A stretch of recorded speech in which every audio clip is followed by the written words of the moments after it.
Est-ce qu'on est bien là, Loïc, au point de vue du micro? Là, c'est pas mal d'avoir les réglages. C'est bien ou pas comme ça? Ouais, ça c'est bien. Ça enregistre là? On fait un petit essai-voix, pour voir. Comment ça va? Bah voilà. Comment ça va? Est-ce que c'est assez C'est assez? Avancez un petit peu.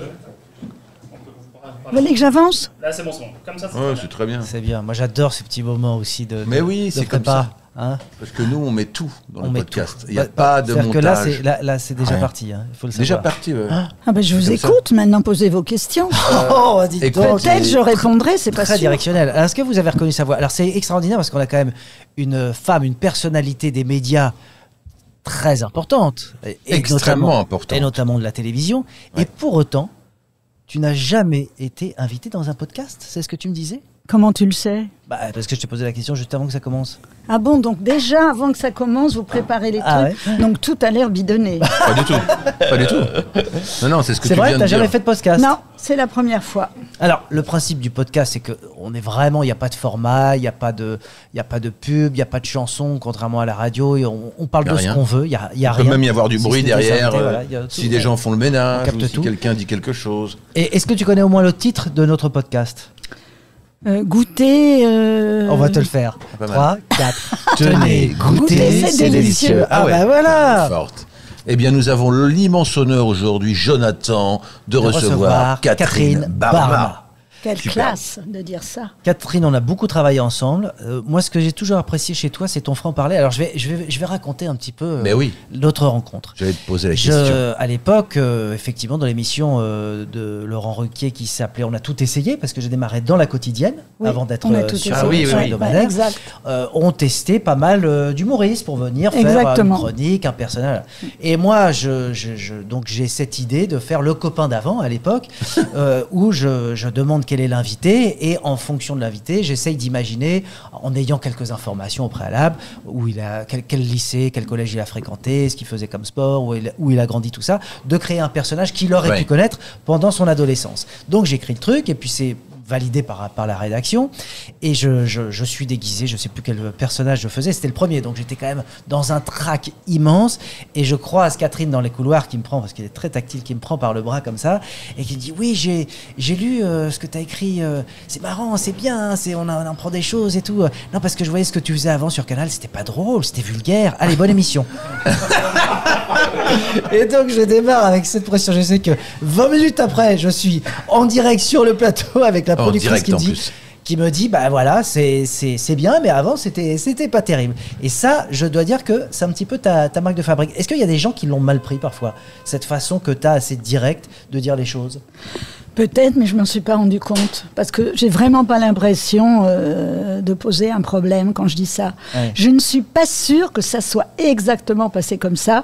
Peut-être ça t'a frappé, donc ton souvenir est comme méchant, ça. Je trouvais que c'était sans filtre. C'est vrai que j'aimais pas du tout ce que tu faisais sur Canal. Bah tu vois, bah voilà, donc c'est exactement ça. Mais encore maintenant. Mais reconnais qu'après, dès que tu nous as fait le copain d'avant, dans cette version-là, que tu as fait tellement mieux et tellement génial dans On n'est pas couché, c'était extraordinaire, là. Ah bah oui, ça, c'était fou. C'est pas à moi de le dire. C'était fou. Donc, j'ai bien fait, ne t'aimant pas dans Canal, d'essayer de travailler avec toi dans notre émission. Ça, je reconnais que c'est génial ce côté sans filtre. Ouais. Ah ben moi, non, mais je trouve ça je trouve que c'est très très appréciable, et parfois justement ça te met un petit coup de kick. C'est quoi tes débuts, toi, finalement, à la télé? Parce que tu as démarré plutôt dans la production. Ouais, j'étais script. Ouais, script, c'est ça. Voilà. C'est mon père qui était un grand réalisateur de fiction. De fiction, hein. Ouais, Les Rois Maudits. Ouais. Voilà. Et t'as travaillé avec lui? Oui. D'accord. C'est pas compliqué de travailler avec ses parents? Non. Non? C'est pas compliqué de travailler avec son père, c'est pas compliqué pour moi en tout cas de travailler avec son mari, puisque j'ai même travaillé avec mon mari Philippe Lefebvre, réalisateur. Donc tout ça n'est absolument pas compliqué. Un très beau film avec Roche Dizem. Voilà, Une nuit ça s'appelle. Non, puisque je dois tout vous raconter à l'époque, évidemment. Moi je ne pensais qu'à m'amuser, danser, je dansais toutes les nuits dans une boîte qui s'appelait le King Club. À Paris ou à Nice? Parce que non, à Paris. Le King Club, c'était où ça? aux Champs-Élysées. Ah ouais. Et tu dansais alors c'était quoi la... Je passais ma nuit à danser et à l'époque on nous payait, je crois, j'ai plus 5 francs, 50 francs. Ouais. C'est génial. Mais tu dansais quoi, pour entraîner un peu la piste? Non, oui, tu sais, pour qu'il y ait de la vie. T'étais ambianceuse. Voilà, en gros, ambianceuse. Ah déjà, c'est génial. Et on dansait pas avec les gens, hein. On dansait comme ça, quoi. Pour foutre l'ambiance, quoi. Comme un baron dans une salle de spectacle qui est là pour applaudir, pour faire la claque, exactement. Et un jour, il y a un pote de mon père qui a débarqué et qui m'a trouvé là. Oh. Parce que ton père savait pas que t'étais là? Non. Et donc, il l'a appelé, il lui a dit. Et le lendemain, il m'appelle et il me dit, bon, c'est pas compliqué, la semaine prochaine, tu démarres un stage de script avec moi. D'accord. Et pour moi, c'était ce qu'il y avait de pire, parce que je vivais la nuit, et je trouvais que tous ceux qui vivaient le jour étaient des ringards. Mais bon, je l'ai fait. Et ça t'a plu? Oui, enfin, ça m'a plu. Au départ, je trouvais ça un peu chiant. Ouais. Et puis très vite, je m'y suis fait, et puis voilà, c'est parti. Et à quel moment tu décides donc de passer un peu dans la production, c'est quoi tout ce les étapes cheminement? Alors... Donc je suis scribe, je suis assistante, ça se passe très bien. Et à un moment donné, je commence à avoir des envies de projets, de faire des choses. Sauf que j'ai un enfant et j'ai un premier divorce. D'accord. Et puis je rencontre Philippe Lefebvre, donc avec qui je vais me marier. Et je me dis, c'est génial, il va m'entretenir, je vais pouvoir faire des projets, j'ai plus de problème de... Je vais pouvoir retourner danser. Hein? Non. Je vais pouvoir faire des projets sans me dire, faut que j'aille ma vie, c'est pas grave. Voilà. C'est comme ça que ça s'est passé. Parce que Philippe, à l'époque, il était déjà réalisateur. Oui. D'accord. Et ça marchait suffisamment pour... Oui. Ouais. Ah, d'accord. Oui, ok. Et finalement, alors, qu'est-ce qui fait que finalement, tu retournes au Turbin? Que je retourne au Turbin comme productrice? Oui. Parce que ça me plaît, j'ai envie de faire ça. Ah, voilà. Mais ça a été quoi le premier projet qui t'a mis vraiment sur le devant de la scène? D'ailleurs, c'était pas évident aussi à l'époque d'être productrice et d'être une femme, parce que là aujourd'hui, évidemment, les choses ont beaucoup évolué, mais toi dans les années 80, quand tu commences à produire tout ça, que t'es une nana, est-ce que tu as senti un regard différent? Non, alors moi j'ai jamais senti quoi que ce soit sous prétexte que j'étais une femme et que c'était difficile, non, ça jamais. Mais donc, je sais plus comment ça se passe ni rien, mais je vais voir Lescure. En lui disant que je voudrais faire des choses. Et puis ça se passe bien avec Pierre, et il me donne un projet. À l'époque, il était sur France Télé. Sur France 2. Ouais, c'est ça. Ouais. Au moment où il a créé Les Enfants du Rock. C'est ça. Oui. Et là, Pierre, je ne sais plus comment il arrive à me parler de ça, mais il me propose de faire un projet avec, alors j'avais de la chance, avec Gainsbourg, qui racontait en gros Gainsbourg et Gainsbourg. D'accord, pendant Gainsbourg. Et là, il choisit comme réalisateur Pierre Desfonds. Et on a fait un doc d'1h30. Et après, on en a fait un autre avec Dutronc. Ah ouais, dis donc, c'était... Et Françoise Hardy. Voilà, c'est les 2 premiers trucs que j'ai faits.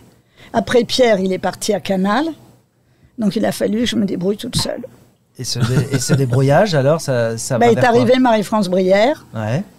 que je connaissais bien, avec qui j'étais assez amie, et qui m'a donné des émissions. Et qu'est-ce qui te plaisait le plus? C'était de découvrir l'animateur ou l'animatrice où tu te disais, voilà, ça, je sens l'incarnant parfait, c'était le contenu, la ligne éditoriale, c'était les invités? Parce que moi, pour avoir travaillé avec toi, tu as un œil sur tout, la programmation, je me souviens, la programmation même, alors il faut expliquer peut-être pour ceux qui ne savent pas, c'est que quand on produit une émission de télé, il y a évidemment à la fois une ligne éditoriale, c'est-à-dire comment on va écrire les questions, il y a la part de l'animateur, c'est-à-dire tout ce qui représente sa personnalité, et puis il y a les programmateurs, c'est-à-dire c'est ceux qui choisissent les invités qu'on va programmer.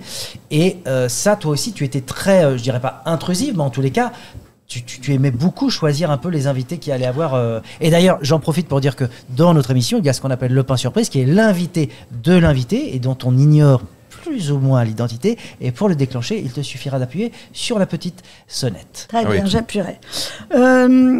Non, je sais pas, dans ma tête, ça se passe pas comme ça. Je crois que ce sont des rencontres.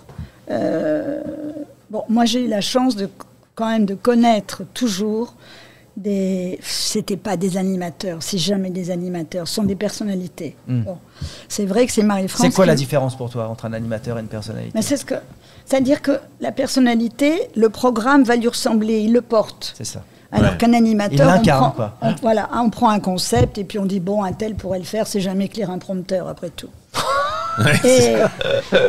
Ah voilà, ça c'est bien, ça c'est Catherine. Et c'est vrai que ça c'est la barbe. Non, mais c'est vrai que j'ai eu la chance, quand Marie-France m'a appelé, m'a fait rencontrer Thierry Ardisson. Ouais. Bon, déjà c'est un personnage. Bon. Ah oui. Et après, quand on travaille avec Thierry, bah lui, tout le monde le sait, mais on ne va pas le raconter maintenant, vu qu'on a beaucoup parlé de lui, malheureusement. J'aurais préféré que ça soit autrement. Mais c'est des gens qui ont plein d'idées. Et à un moment donné, moi, mon rôle, il me semble, c'est de les accompagner le mieux possible. De les encadrer, parce que parfois, même trop d'idées... On peut dire les encadrer, moi je dis quand même les accompagner, le mieux possible pour qu'ils se révèlent tels qu'ils sont dans la vie à l'antenne. Et c'est des gens très créatifs à la base. Une fois que moi j'ai bien ressenti ça, c'est vrai que je vais m'intéresser à la programmation parce que je prétends savoir à peu près les personnalités qui vont pouvoir aller au bout de leurs questions ou de leurs choses. Voilà. Alors quand on a travaillé comme moi avec Ardisson, Christine Bravo, Ruquier, même Lopez à une époque, c'est des gens qui de toute façon incarnent quelque chose dans la vie hors caméra. Ah oui, donc j'étais quand même assez bien servie. Oui, mais tu aurais pu te tromper. Ma question, c'est est-ce que tu t'es trompé? Est-ce qu'il y a des gens avec qui tu as travaillé où tu t'es dit, alors on n'est pas obligé de donner des noms, mais où tu t'es dit, en fait, je me suis peut-être planté, j'attendais pas plus de lui. C'est peut-être aussi que ça ne fit pas, tout simplement. Non, parce que finalement, quand on regarde bien, j'ai toujours travaillé avec les mêmes. Ouais, mais alors, est-ce que leur part de succès ne te revient pas aussi? Ça veut peut-être dire que toi aussi, enfin, qu'en tous les cas, il y avait une recette qui fonctionnait dans cette association de talents entre toi et peut-être t'as raison, t'as peut-être raison, mais enfin, c'est pas à moi de le dire. Tu vois, là, maintenant, par exemple, je travaille avec Maurice Sacco. C'est pareil, c'est Maurice Sacco, c'est vrai, c'est que quand on nous a proposé de faire une émission de cuisine, j'étais très étonnée parce que moi je n'avais jamais fait, je ne regardais même pas Top Chef. L'émission s'appelle Cuisine ouverte. Voilà, Cuisine ouverte auquel tu as participé très bien, tu as très bien réussi J'ai pris ta recette. Un énorme coup de soleil. Ça, je m'en souviens très bien. Ah ouais, on avait tourné sur un golf en plein cagnard. Est-ce que tu te souviens? Attends, ça, tu devrais raconter. Le dîner le soir, c'est pas un grand moment ça? Exceptionnel, c'est vrai, on peut faire une parenthèse. En fait, on a dîné chez le chef qui avait préparé, alors c'était la légende, le dernier dîner de François Mitterrand. Oui, et qui faisait que des plats qui étaient interdits. Ouais. Justement, est-ce qu'on peut en parler? C'est-à-dire les ortolans, toutes ces choses qui étaient un peu vendues sous le manteau. Et comme il n'avait pas trouvé d'ortolans, il avait fait des alouettes. Et là, on est tous à table. Moi, je me souviens, je l'ai à ma gauche, à ma droite, j'ai le maire, et toi, Jonathan, t'es en face de moi. Et le mec, il nous amène les assiettes avec les petites alouettes, là, mais vraiment comme un oiseau, quoi. Moi, je vois ça, je sens ça, mais je ne peux pas le manger. Tu l'as pas mangé, toi? Mais non, je ne peux pas le manger. Lui, toi, tu es mort de rire. Il y avait quelqu'un d'autre qui travaille avec nous, qui s'appelait Fred Assayag, tu te souviens, qui était mort de rire, qui ne pouvait pas. Toi, tu les as mangés? Ah, moi, je suis poli. Moi, toi, quoi qu'on me serve, Et donc, moi, je n'avais qu'une idée, c'était de me débarrasser de ça. Comment faire? Donc je regardais sans arrêt derrière moi, des fois qu'il y aurait un serveur qui arrivait, et à un moment donné, mais que j'ai pas le maire ou l'autre à ma droite, je commence à prendre mon assiette, je la mets là, comme ça, sur le côté. Heureusement, je sais pas, ils discutaient tous, je vais vers le serveur, et vite, je file l'assiette. Après, le mec, il m'en garde, il me dit, je dis, vous savez, j'ai fini, moi j'ai mangé très vite. C'était impossible de bouffer ça, quoi. C'était un drame absolu. Alors, une fois qu'on a raconté ça, qui est un grand souvenir avec Jonathan, entre autres. Mais c'est pareil, quoi. Maurice Sacco, c'est lui qui donne l'énergie, l'impulsion, le style, la qualité de l'émission. Mon boulot, moi, c'est d'essayer que ça aille complètement dans son sens. Alors, peut-être que j'apporte quelque chose, mais c'est pas que... moi, j'en ai pas conscience, quoi. Je fonctionne pas comme ça. Et aujourd'hui, tu regardes des émissions à la télé... le samedi soir, par exemple, et tu peux dire, tiens, j'aurais pas mis un tel avec un tel, ça marche pas. Tu lasses toujours ce truc-là. Forcément... Une sorte de déformation professionnelle, ou est-ce en tout cas, moi, par exemple, que j'ai découverte, c'est Léa Salamé. J'ai tout de suite repéré... Léa, c'est pour un truc particulier que je l'avais repéré. Je l'avais vue, je savais que c'était une bonne journaliste, qu'elle était bien. Mais... d'un moment donné où, je ne sais pas, il fallait remplacer chez Ruquier les deux chroniqueurs ou une chroniqueuse, je ne sais plus. Et donc, je regarde, à l'époque, ça s'appelait iTélé. C'était donc avant que ça soit et tout. Et là, juste avant qu'ils prennent l'antenne, elle n'a pas conscience que le micro est ouvert. Elle regarde, elle fait, mais vous avez vu, ce soir, j'ai fait péter le soutif. Ah, j'ai dit, cette fille-là, je veux la voir. Parce que tout de suite, une fille qui dit ça, même avant de prendre l'antenne, alors qu'elle va faire un débat assez sérieux, après elle était très sérieuse et tout, elle avait forcément quelque chose. Donc ce que t'aimes quand même chez les gens, c'est une forme de, pas de provocation, mais des aspérités, tout ce qui est pas lisse. Si on regarde tous les gens avec qui j'ai travaillé, à part Maurice Sacco, tous, y compris toi. Et quand tu as produit cette émission qui a révélé beaucoup de talent de l'humour, on ne demande qu'à en rire. On ne demande qu'à en rire. C'est quand même extraordinaire le nombre de gens qu'on voit aujourd'hui qui sont passés par cette émission. Jérémy Ferrari, mais d'ailleurs, elle est culte. C'est dans cette émission où c'est la première fois que toi t'es allé à l'antenne. Oui. Que tu étais à l'antenne. Parce que, on ne demande qu'à en rire. Bon, on a beaucoup travaillé dessus, mais au départ, c'est quand même une idée de Ruquier. Il faut bien mettre les choses à leur place. Et effectivement, je sais pas, on avait testé plusieurs personnes et un jour, Laurent dit « Mais il faut mettre Catherine à l'antenne. Moi, je dis « Oh non, non. » Il me dit « Si, allez, on essaye. » On a essayé, puis voilà. Et tu te sentais quoi? Dès le départ, quand on t'a proposé, t'as dit oui ou t'as dit ah, je me sens pas à l'aise? Parce que c'est vrai que... J'avais la trouille, tu vois, c'est marrant, parce que donc t'as senti ce que nous, on pouvait ressentir, et ce que tu as pu provoquer chez tous les gens avec qui t'as j'avais la trouille, mais très vite, ça m'a passé, quoi. Parce que ce qu'il y a d'amusant aussi, c'est que tu produisais l'émission. Donc, est-ce que tu avais le regard de productrice sur toi? Est-ce que tu regardais les émissions pour te juger après, pour dire oh mon Dieu, ce que j'ai été mauvaise, là, ce que j'ai été conne? Non, alors, je demandais beaucoup à Fred Assayag. Et même à Philippe aussi. D'accord. Lefebvre, mon mari. D'accord. Ouais. Et t'as aimé faire ça? Être sur le devant de la scène? Non, mais ça m'amusait beaucoup. Vraiment. Parce tu t'es amusé, des sketchs. Je me souviens d'un sketch de Jérémy avec, je ne sais plus comment il s'appelait. Guillaume Batz? Non, Guillaume Batz, où Guillaume est dans un fauteuil roulant et il arrive avec une petite pancarte et il demande « S'il vous plaît, madame, donnez-moi un vin », puisqu'on donnait des notes. Et là, quand même, et des fous rires. Finalement, ce que j'aime, moi, c'est m'amuser. C'est comme quand on a tourné, qu'on a fait ce dîner, donc j'oublierai jamais. Puis il y a tellement d'histoires, là, on pourrait raconter qu'il était arrivé comme ça, où on a vraiment beaucoup ri. Mais c'était la première fois donc, que tu apparaissais à l'antenne. Ouais. Tu te payais donc? Comment tu t'as décidé de ton cachet? Parce que tu étais à la fois productrice. Ah oui, on m'a donné un cachet, j'avais un cachet. Tu dis le même cachet. Oui, parce que Philippe. Est-ce que tu gagnais plus que les autres? Je ne suis pas occupée spécialement, mais Philippe a dû dire j'avais un cachet comme le cachet comme les autres, je sais pas. Je sais plus combien c'était. Enfin, on te reconnaissait quand même, justement, pour ce franc-parler, tu avais ce truc très libéré, très sans filtre, qui faisait ta personnalité. C'est marrant parce que je ne m'en rends absolument pas compte. Ah oui, tu vois, c'est drôle. Hein. Ah oui, ça s'appelle le naturel. Voilà. Et dans toutes ces personnes que tu as révélées, que ce soit des animateurs, des humoristes, avec lequel dont tu es le plus fier? Vous doutez bien. Bah oui. Thierry Ardisson. Ouais. Évidemment. Parce que ça a duré. Surtout quand tu l'as entre guillemets, j'allais dire récupéré, il était un peu dans le creux de la vague. Non. Non, c'était pas un moment où, parce qu'il y a eu toute sa période lunettes noires, tout ça sur France Télé. On était ensemble. Ah, c'était lunettes noires. Oui, bien sûr. C'est toi aussi? Oui. Ah mais je savais même pas. Je découvre autre chose.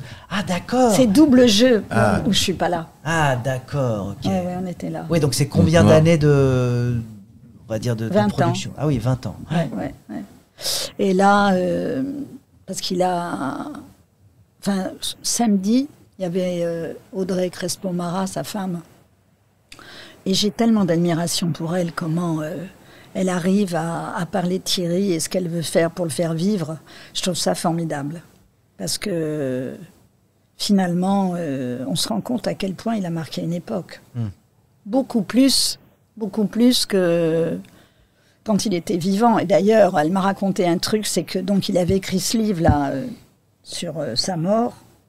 Ah oui, Est-ce qu'il se sentait ou pas avec Thierry? On ne peut jamais savoir. Mais enfin bon. Et ce livre ne se vendait absolument pas. Il en était très meurtri. M'a-t-elle dit, moi je ne savais pas. Et du jour où il est mort, le bouquin a fait un carton, ils n'arrêtent pas de rééditer. Comment sont les gens, hein. Comme quoi mourir, c'est la meilleure promo quand même. Hein. Dans son cas, hélas pour lui, oui. Et le regard qu'on porte sur certaines de ces émissions, le ton qu'il pouvait avoir, est-ce que ça te... Comment tu le vois? Est-ce que tu peux comprendre que certains disent ah bah ouais mais c'était quand même ça se ferait plus aujourd'hui, c'est déplacé, c'est. Il y a énormément de choses qui se feraient plus aujourd'hui. Ça marchait avec une époque. Oui, de toute façon c'est tout. L'époque a changé. C'est une autre époque. Voilà, c'est ça. Voilà. En même temps, je me dirais sur les réseaux sociaux aujourd'hui, il y a des trucs qui sont extrêmement violents et on laisse passer. Alors que d'un coup, on dit ça c'est grave. Pas parler d'alcool, c'est très grave. Mais par exemple, on demande qu'à en rire. Aujourd'hui, on pourrait plus le faire à la télé. Ah, tu mais crois même ça? toi, je me demande si certains sketchs tu pourrais encore. Bah oui, certains sketchs qui seraient censurés. L'émission qui a duré le plus longtemps, c'est laquelle? Je pense que si on n'est pas couché. Ah, c'est on n'est pas couché. Je crois que ça a duré 12 ans ou 13 ans. Ah oui, putain. Et l'émission que tu aurais rêvé de produire qui n'existe plus ou qui existe aujourd'hui? Non, qui existe et qu'on a failli produire et qu'on n'a pas produit. Après 1 an de préparation avec France Télé, mais au moment de tournée, il y a eu un changement de directeur des programmes. C'est une émission qui s'appelle Face Off. Face Off. Oui, qui est une émission américaine qui est sur le maquillage, mais pas du tout le maquillage pour avoir une jolie peau, des fossiles et tout ça, non. Qui fait tous les personnages de Game of Thrones. Ah d'accord, donc voilà. du maquillage professionnel un peu pour les Américains qui créent les personnages, par exemple, voilà. Et dans c'est un concours où des élèves qui veulent devenir ces maquilleurs d'effets spéciaux font des personnages comme ça. Et on avait fait tout un projet. D'ailleurs, dans le jury, il y avait un des maquilleurs de Game of Thrones. On a travaillé 1 an. Tout était fait par France Télé. Et 2 mois avant de tourner, il y a eu un changement de directeur des programmes. Ils ont annulé le projet. Et en vérité, le contrat a été signé. Ils ont été obligés de payer, mais on ne l'a pas tourné. Franchement... gabegie d'argent public. Voilà, mais franchement, c'était une très grande frustration. Ah oui, c'est ça le pire. Quand tu ne peux pas voir naître là, ton bébé. Très frustrée. Ah, c'est fou. Et l'échec, parce qu'il y a eu des échecs dans les émissions que tu as produites, où ça t'a fait mal parce que tu dis je comprends pas, parce que parfois on peut comprendre les échecs. On a fait un échec, mais j'ai très bien compris. Mais c'est terrible parce que dans ces conditions-là, on oublie le titre. C'est un Access qu'on avait fait avec Ruquier. On faisait On n'est pas couché, qui était un très grand succès. Et je sais pas donc c'était après ou pendant On n'est pas couché? Pendant On n'est pas couché. Ah voilà, il y avait un Access qui avait été fait par Sophie Aram, qui n'avait pas marché. Et ils sont venus nous chercher pour qu'on fasse l'Access. Et on avait fait un truc, je ne sais même plus comment ça s'appelle. Ah mais c'était sans Ruquier? Si, c'était avec Laurent. Avec Laurent. Donc c'était après on a tout essayé? Ah oui, c'était pendant On n'est pas couché. D'accord, ok. Donc il revenait encore en Access. Je sais pas, vous avez la parole. Je sais plus le titre, j'ai oublié. Et ça a été un échec monumental. Et là, je me souviens, on était en direct tous les soirs, parce que Ruquier voulait qu'on soit en direct et qu'on décide le matin le programme du soir. Et on arrivait tous les matins à 9h moins 5. On avait les audiences à 9h03 qui étaient catastrophiques. Et on se disait, il faut y aller, il faut arriver à remotiver tout le monde. Mais ça a duré combien de temps? On a duré 4 mois et on l'a demandé à arrêter. C'était trop. Vous-même, vous avez demandé? C'était insupportable. Et justement, ces audiences, comment tu vis quand chaque matin, quand tu as une quotidienne, ou le dimanche matin, comment ça se passe d'ailleurs? Tu recevais un appel de quelqu'un de la chaîne? Non, on reçoit. Non, on a les abonnements. Ouais, c'est ça. On les reçoit sur le téléphone. Et ça t'empêchait de dormir parfois? Non, ça m'a jamais empêché de dormir. Jamais. Mais tu sais que... c'est-à-dire que quand c'est une quotidienne et que tu dois tous les jours être dans l'action, tous les jours avoir l'énergie, pousser tout le monde, allez, on va y arriver, et que toi-même, tu sais que de toute façon, ça ne prendra pas. Parce que finalement, à la télé, ou ça prend très vite, ou ça ne prend pas, quoi. Oui. Ouais, c'est très rare que quelque chose... Savez. Alors, ceci étant dit, c'est vrai. Ceci étant dit, Soda, c'est un exemple avec une série avec Kev Adams, avait été programmée au départ sur M6, ça n'avait pas fonctionné. Quand c'est passé sur W9, ça a été un carton. Parfois, ça peut être des erreurs de programmation. Ou même fais pas ci, fais pas ça. C'est un changement de chaîne. Mais fais pas ci, fais pas ça, ça a été aussi un changement. C'était au départ, je crois que c'était l'après-midi, et c'est passé en prime. Et c'est là où ça a cartonné. Donc, il y a quand même la meilleure, je trouve, pour moi, anecdote sur ça, c'est la série Casa de Papel, espagnole, qui est passée sur le TF1 espagnol. C'était un flop total. Ah ouais. Netflix la rachète en 2017 pour rien.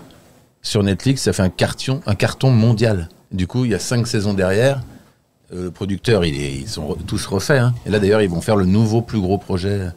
Oui, c'est incroyable. J'ai vu. Ouais. Et justement, dans un bunker. Justement, la Barma. Hein, la Barma. La fiction. Est-ce que non, la fiction, c'était mon père, c'est mon mari, non, c'est pas moi. Ah, c'est drôle, hein, ouais. Mais ça t'a jamais titillé? Non. Et tu trouves qu'il y a des gens aujourd'hui, je ne veux pas citer de nom, mais moi je pense à des gens, parce que moi je suis aussi un grand consommateur, j'aime toujours regarder la télé. Et moi je trouve qu'il y a des gens où, justement pour parler d'Ardisson, lui, je trouve qu'on s'en lassait jamais. Moi je me suis jamais lassé de l'animateur et de regarder ses émissions en tant que spectateur. Mais il y a d'autres gens, aujourd'hui, où je trouve t'as un temps, et je trouve qu'ils devraient lâcher l'animation, tu vois, rester dans la prod derrière, parce que ça se voit qu'ils se font chier. Tu vois, et je donne pas de nom parce que c'est nul et nous on n'est pas du tout comme ça en plus. Là je dis vraiment en tant que spectateur, téléspectateur, tu dis tiens c'est dommage parce que mettez-vous derrière et laissez, tu vois. Ouais. Parce que justement par rapport à l'époque, on adorait toujours ou même regarder des choses. Moi je regarde encore des émissions des Tout le monde en parle. Des fois j'en regarde sur YouTube, j'adore. Et un tel tu tombes là-dessus puis tu te laisses bercer. C'est l'avantage aussi d'Internet. Et toi pareil, tes sketchs. Ouais. On n'est pas couché. Je regarde souvent et je repasse des trucs. Ouais, tu vois, tu t'en lasses pas de ça. J'allais dire un nom que je dois pas dire parce que j'ai un invité surprise. Ah oui. Que tu déclenches quand tu veux dans Tenez, goûtez, c'est délicieux. C'est bien calme aujourd'hui avec Catherine. Vous savez comme on est sage, on est super sage avec toi. Parce qu'on est on est hyper impressionné en fait. Si. Du coup, je sais plus. Tu disais j'ai un invité, oui. Allez, cet invité. Alors, il faut que tu cliques. Tu il faut que tu appuies sur ta... Mais vous essayez pas de trouver qui c'est. Il faut d'abord cliquer, il faut le faire venir. Tu appuies sur ta sonnette. Non, s'il est là. Lui, c'est pas. Moi, j'ai une vague idée. Moi, je vais découvrir. Non, mais attends que je comprends pas. Si je sonne, il vient. Il vient. Non, mais alors donc, vous ne cherchez rien. Si, parce que à mon avis, moi, je crois savoir de qui il s'agit, mais Fred ne le connaîtra pas. Non. Donc, ça permettra de deviner, pour Fred, en tous les cas. Ah, quand il va savoir, Fred va essayer de deviner qui c'est. Voilà. En le voyant. Oui. Mais tu m'avais pas dit ça. Mais je dis pas tout, Catherine. Moi je croyais que vous alliez chercher. Bon, alors j'appuie. J'aime bien cette sonnette à l'ancienne. Alors. C'est une femme de conseil. Ah oui, c'est ça. Oui. Ouais. On ne sait pas qui c'est alors. Alors moi, forcément, je le reconnais, c'est bien ça, mais je ne vais pas dire de qui il s'agit parce que sinon pour ceux qui nous écoutent et pour Fred qui ne le connaît pas, alors qu'est-ce qui vous unit tous les deux? Tiens, qu'est-ce qui vous unit? Qu'est-ce qui doit parler, lui ou moi? Vous deux. Bonjour, invité. Qu'est-ce qui vous unit, toi? Bonjour, pain surprise. Bonjour, pain surprise. Je vais le laisser parler. C'est délicieux, mais on n'a rien goûté. C'est vrai.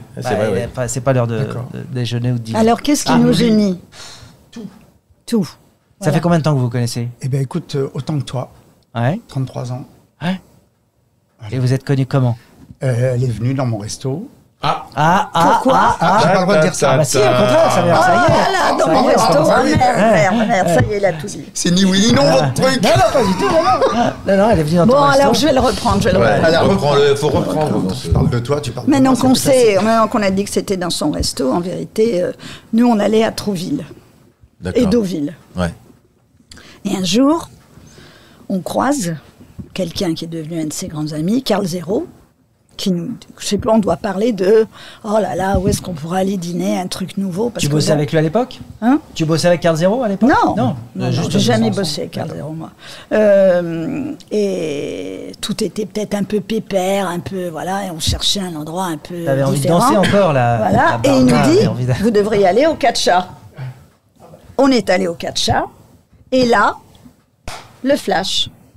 Le flash, c'est comme quand on dit le croche direct. Avec quoi? Avec la bavette qui t'avait servi ou avec le... Elle n'existait pas à l'époque. On va dire avec l'homme. C'est étonnant, mais pourquoi? Parce que ça, c'est son talent. C'est son talent. C'est pour ça que son restaurant, les Catcha, est particulier. Parce qu'il est particulier. Bon, alors, évidemment que si on mangeait très mal, ça ne marcherait pas. Il se trouve qu'en plus, on mange bien. Mais, je veux dire, la chaleur du lieu, l'envie du lieu qui va provoquer ce moment où on va être bien, où on va se détendre, on va oublier toutes les conneries qu'il peut y avoir dans la vie, ça dépend de Serge. Enfin, Serge pour les Catcha. Mais moi, par exemple, quand je vais dans des endroits, c'est très important pour moi la personne qui va nous recevoir. Donc c'est comme ça que ça a démarré. Donc après on se connaît Serge et il a un restaurant à Trouville qui s'appelle Les Catchas. Voilà. Est-ce que tu as pensé à travailler avec lui? D'ailleurs, est-ce que tu arrives à mélanger, comme on dit souvent, le business et l'amitié? Parce que finalement, les gens avec qui tu as travaillé, c'était des gens que tu voyais en dehors comme amis ou y avait pas de je les connaissais. Non, pas du tout. C'est important pour toi qu'il n'y ait pas de porosité entre les gens? Ah non, pas du tout. Il peut y avoir toutes les porosités, ça ne me dérange pas, mais il se trouve que ça s'est connu comme ça. D'accord. Non, je le vois pas à l'antenne. Tu vois, voilà. Et toi, ça t'aurait plu de faire de la télé, par exemple? J'aurais aimé tenter des choses, ouais. Oui, bien sûr. Mais depuis toujours, j'avais fait un peu de cinéma avant de faire de la restauration. Donc, du cinéma, j'aurais pu tenter ma chance. Ouais. Alors, quelle est ton histoire? Donc, toi, vous rencontrez à l'époque? Mon histoire, moi, j'étais barman à la Closerie du Lilas à Paris. Je vais à Trouville par dépit parce que j'arrive pas à trouver des sous pour m'installer. Et je trouve un petit local, bail précaire. Et Trouville, pourquoi Trouville comme ça? Je te dis, comme ça, un coup de cœur. Je vais l'année précédente avec ma grand-mère à Honfleur. Et voilà, on se dit, tiens, il faut s'installer, sinon le mois prochain, on ne pourra plus payer le loyer. Voilà, c'est aussi simple que ça. D'accord. Et tu tombes sur un petit endroit, un petit local qui est dispo. Exact, avec Mumu que tu as connu, et qui était en cuisine et moi en salle.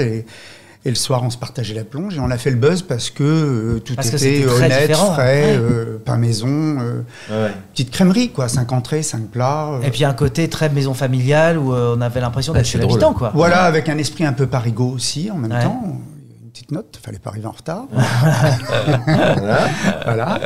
Et puis le jeu s'est fait, quoi, avec nous tous.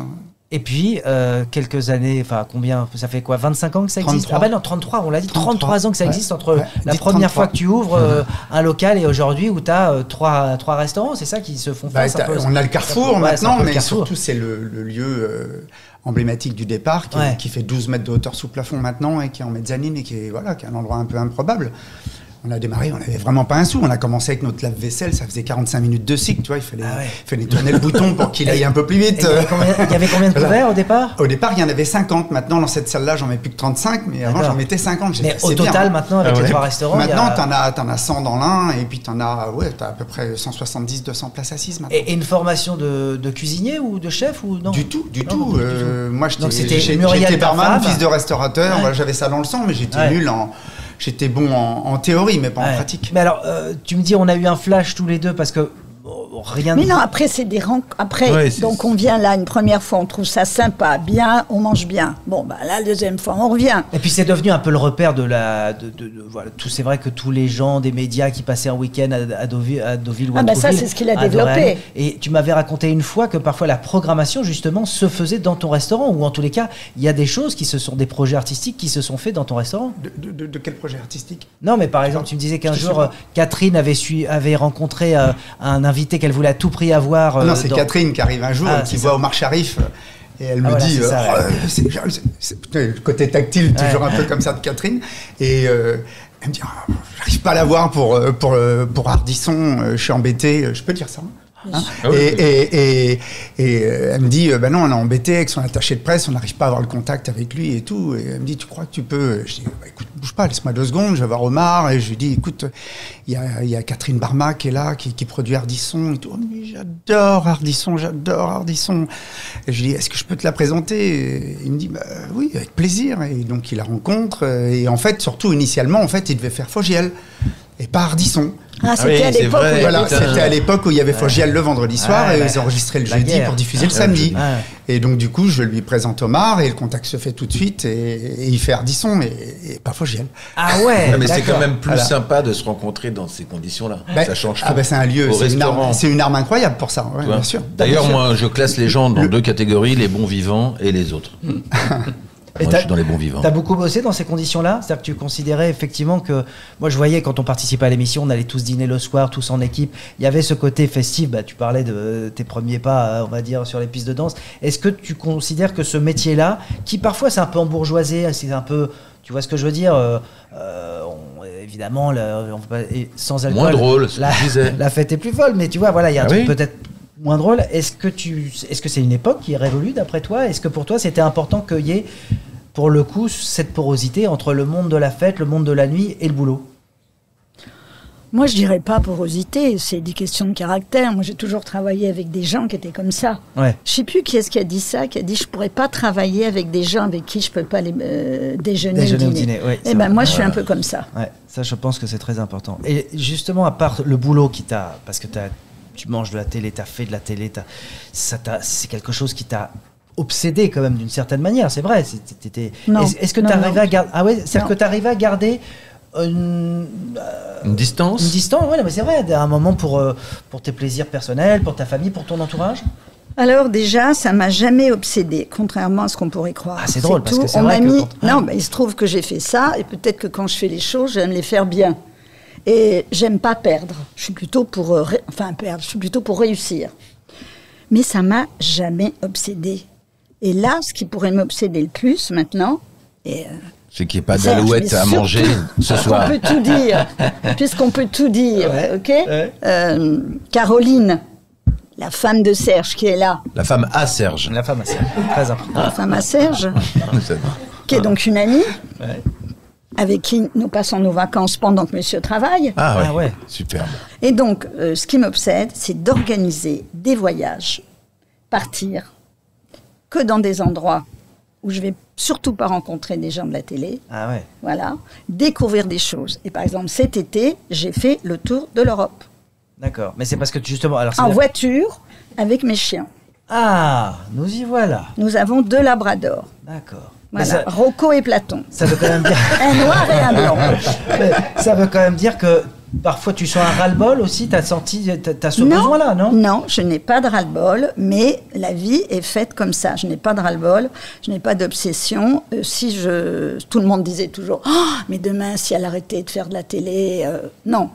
Par contre, si j'ai plus d'argent pour aller faire des voyages, ça va vraiment m'emmerder. Alors justement, l'argent. Bien résumé. L'argent. Attention, il y a un moustique qui traîne. L'argent. T'as bien. Chez Dorian. On peut dire que t'as bien gagné ta vie? Oui, j'ai bien gagné ma vie, mais là, on la gagne beaucoup moins bien. Ah, ça veut dire que ça a changé en télé. Il y a moins d'argent, il y a moins quand tu travailles pour le service public, tu vois bien tous les jours. Ça se réduit de plus en plus. Vous savez ce que j'ai regardé? Enfin bon, il faut s'adapter. Hein. En parlant d'argent, l'autre jour, je prenais un verre comme ça en terrasse. Et vraie anecdote, on était 3, une grenadine, un sirop de pêche, je sais pas, un truc qui faisait chaud, 14,80 €. Et pour m'amuser, j'ai recherché, grâce à tous les outils, aujourd'hui très vite, on peut avoir une réponse. La même chose en 1982, 3,90 €. 14,80 € aujourd'hui, 3,90 €. C'est-à-dire en argent constant. Pour la même chose. En 82, tu étais en francs. Oui, mais là, en argent constant, c'est-à-dire en prenant compte de l'inflation. On s'est pris 10 €. T'imagines pour la même chose? Voilà.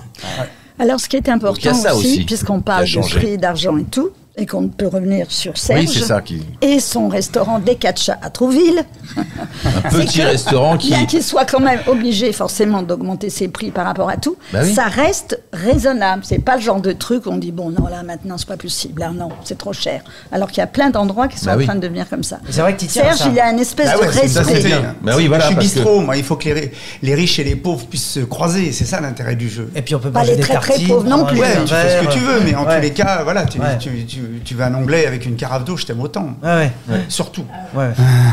Le jour où je suis plus ça, vous pouvez me clac.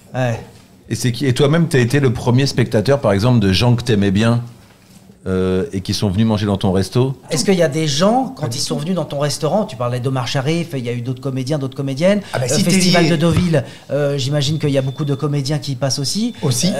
Lequel ou laquelle on les a, c'est ça qui est magique. Mais qu'est-ce qui t'a le plus subjugué? Je sais pas, moi, des anecdotes rigolotes, oui. J'en ai plein d'improbables. Un jour, j'avais Nicole Kidman qui avait privatisé le lieu. Je m'en foutais. En fait, ça s'est révélé une soirée absolument improbable où elle a débarqué avec Lorraine Bacall et ça lui plaisait tellement qu'elle a appelé tous les copains qui étaient dans le quartier, que tout le monde a débarqué. T'as vu Holly Hunter, John Cusack qui débarque parce qu'elle était tombée amoureuse de l'endroit et qu'à la fin de la soirée, elle faisait le service. Mais le plus beau jour de ma vie, c'était le lendemain où j'étais plein à craquer et on m'appelle, on me dit Serge, il faut absolument que tu trouves 8 couverts. Je vais les trouver. 8 couverts. Là, c'est du lourd. On t'envoie du lourd. Ok, j'en sais pas plus. Et les 8 arrivent, et là j'ai John Cusack, pas John Cusack, aidez-moi. John Wayne, non? John Travolta. George Lucas, avec Coppola et Madame Coppola qui débarquent. Et je les installe près de la cuisine, tu vois. Et le mec, on fait le pain maison, donc on lui donne le pain, mais vu que c'est du pain maison, tu dois le couper. Et donc il veut pas le couper. Alors il me tend, il me dit, il faut me couper le pain. Et je lui dis non. Ben, il me dit pourquoi? Ben, je dis parce que je le coupe à personne, donc je vais perdre de ma crédibilité. Alors il m'a regardé et je vois bien que l'œil a complètement changé. Le mec il m'a regardé, tu vois, il passe sa vie à avoir dit oui. Alors il a eu un mec qui lui dit non. Donc, du coup il a coupé son pain et un quart d'heure après il est venu me voir. Il m'a dit vous voulez même faire une photo? Je dis ouais, s'il y a même une pour moi, ok. Voilà. C'est ce qui se passe chez nous en fait. C'est ça qui est marrant. Tenez, goûtez, c'est délicieux. Alors c'est le principe de ce podcast, c'est que on vous laisse, vous avez 1 minute pour dire ce que vous voulez sur vous, sur nous, sur le podcast, sur les voyages, sur la télé, sur l'onglet à l'échalote. Sur l'agence de voyage de Catherine. Sur l'agence de voyage peut-être qui va se créer à la suite de ce podcast. Bon, moi je dirais qu'une chose. Ah mais nous on s'en va, c'est en notre absence. Donc on vous embrasse. Bonne fin d'émission. Allez, salut. Ah là là là là. Allez, merci. Ah, ils sont durs, hein. Ils font pas grand-chose. Hein. Ils te laissent, là, ils se démerdent, ils se cassent. Bon, ben, écoute, Serge, qu'est-ce que tu peux dire? J'ai bien une idée. En fait, je le trouvais très culte dans l'émission de Ruquier. Hein. Il est culte avec ce qu'il a fait. Puis Fred aussi. Et c'est marrant de les voir tous les deux. Aujourd'hui, je trouve qu'on devrait faire un remake de La Grande Vadrouille ou du Cornio. Ils sont juste... Waouh. Ouais, très très bien. Voilà. Très très bien. Je pense. Bon, on est content d'avoir participé à ce podcast avec toi, Serge. Oh, voilà. Incroyable de se retrouver tous les deux. Incroyable. On se retrouve tous les deux et on se retrouve surtout vendredi. Ah oui. Hein, parce que là, disons-le, on va dans le concret. Et d'ailleurs, qu'est-ce que je vais manger? Ah, aucune idée. Ah, aucune idée. Ouais, bon. Ça dépendra de la pêche. Ça dépendra de la pêche. Très bien. Et si vous êtes tombé amoureux fou de ce podcast au point de tout plaquer, votre boulot, votre famille, votre appart pour ne faire que ça, que nous écouter, n'hésitez pas à le manifester en faisant quoi? En distribuant des likes, des likes, des bisous, enfin une manifestation quelconque, des cœurs. Ah oui. Sur les réseaux. Faut partager, faut retweeter, tu sais, machin, enfin tout ça quoi.